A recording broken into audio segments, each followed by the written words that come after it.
Physics and మెజర్స్లో problem చేద్దాము. ఇది AEEE 2003లో పడింది. ప్రాబ్లం ఏంటంటే dimensions of 1/μ0ε0 where symbols have their usual measure are options L-1 T, L2 T2, L2 T-2, L T-1. ఇక్కడ meaning ఏంటంటే 1/μ0ε0 అంటే ఏంటి? μ0 అంటే పెర్మిబిలిటీ, ε0 అంటే పెర్మిటివిటీ. మనకు ఫార్ములా తెలుసు, C =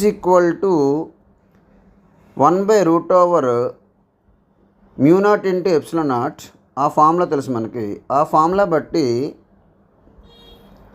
మనకి ఇచ్చిన క్వశ్చన్ ఏంటి? 1/μ0ε0 ఇచ్చాడు. కానీ మనకు తెలిసిన ఫార్ములా ఏంటి? C = 1/√μ0ε0. కాబట్టి నేను ఏం చేశానంటే స్క్వేరింగ్ అని బోత్ సైడ్స్ చేశాను. సో C² = 1/μ0ε0 వచ్చింది. దీని మీనింగ్ ఏంటి? ఇప్పుడు C²కి ఏదైతే డైమెన్షన్ ఫార్ములాస్ ఉంటాయో 1/μ0ε0 కూడా అదే డైమెన్షన్ ఫార్ములాస్ ఉంటాయి. కాబట్టి నేను ఏం చేశానంటే C యొక్క డైమెన్షన్ ఫార్ములాస్కి హోల్ స్క్వేర్ చేశాను.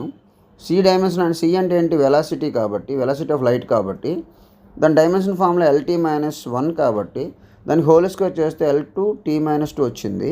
కాబట్టి ఆన్సర్ ఏంటంటే third option L2 T-2. Thank you.